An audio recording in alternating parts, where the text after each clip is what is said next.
एक सुबह चिंटू और उसका चारा तोता मिट्ठू चुपके से गांव के आम के बाग में आम तोड़ने पहुंच जाते हैं। दोनों हंसते खेलते आम तोड़ रहे होते हैं कि तभी बाग का मालिक वहां आ जाता है। चिंटू उसे देखते ही डर कर भाग जाता है, लेकिन मिट्ठू पेड़ पर ही रह जाता है। घबराहट में मिट्ठू एक और आम तोड़ता है और वो सीधा बाग के मालिक के सिर पर जाकर गिरता है। गुस्से से लाल मालिक मिट्ठू को पकड़ लेता है और उसे एक पिंजरे में बंद करके अपनी दुकान के बाहर टांग देता है। बेचारा मिट्ठू बार बार चिल्लाता रहता है, लेकिन उसकी मदद करने वाला वहां कोई नहीं होता। उधर चिंटू रोता हुआ घर पहुंचता है। घर पहुंचते ही उसे पता चलता है कि उसका छोटा भाई तेज बुखार से तप रहा है। मां घबराकर गौरी से कहती हैं, बेटा जल्दी से डॉक्टर दीदी को बुला कर लाओ, तुम्हारे भाई की हालत ठीक नहीं है।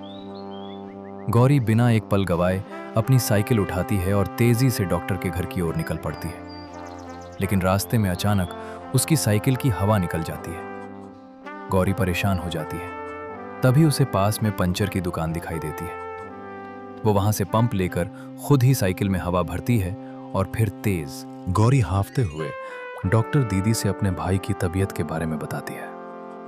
डॉक्टर तुरंत अपना मेडिकल बैग उठाती हैं और एक ऑटो से गौरी के साथ उसके घर पहुंच जाती हैं। डॉक्टर बच्चे की जांच करती हैं और गंभीर आवाज में कहती हैं, बच्चे को तेज बुखार है, पहले ये दवाइयां तुरंत लेकर आओ। गौरी डॉक्टर की पर्ची लेकर भागती हुई मेडिकल स्टोर पहुंच जाती है। मेडिकल स्टोर के बाहर ही मिट्ठू पिंजरे में बंद होता है। जैसे ही उसकी नजर गौरी पर पड़ती है, वो जोर जोर से आवाज लगाने लगता है।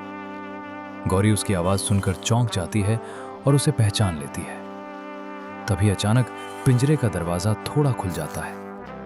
मिट्ठू मौका मिलते ही उड़कर सीधे गौरी के कंधे पर आ बैठता है। गौरी खुश तो होती है, लेकिन उसे अपने बीमार भाई की चिंता ज्यादा होती है।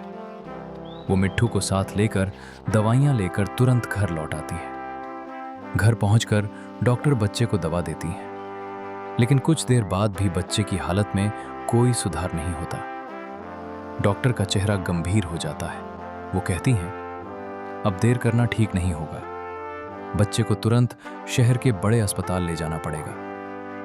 ये सुनते ही मां और बैठाकर शहर के अस्पताल के लिए निकल पड़ते हैं।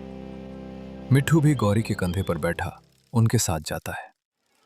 अस्पताल पहुंचते ही डॉक्टर और नर्सें बच्चे को इमरजेंसी वार्ड में भर्ती कर लेते हैं। गौरी और उसकी मां अस्पताल के बाहर भगवान से प्रार्थना करने लगती हैं। तभी कुछ देर बाद ऑपरेशन थिएटर का दरवाजा खुलता है और डॉक्टर गंभीर चेहरे के साथ बाहर आती हैं। डॉक्टर के मुंह से निकलने वाली अगली बात सुनकर गौरी और उसकी मां के पैरों तले जमीन खिसक जाती है। आखिर डॉक्टर ने ऐसा क्या कहा? क्या गौरी का छोटा भाई बच पाएगा? ये जानने के लिए अगला भाग जरूर देखिए।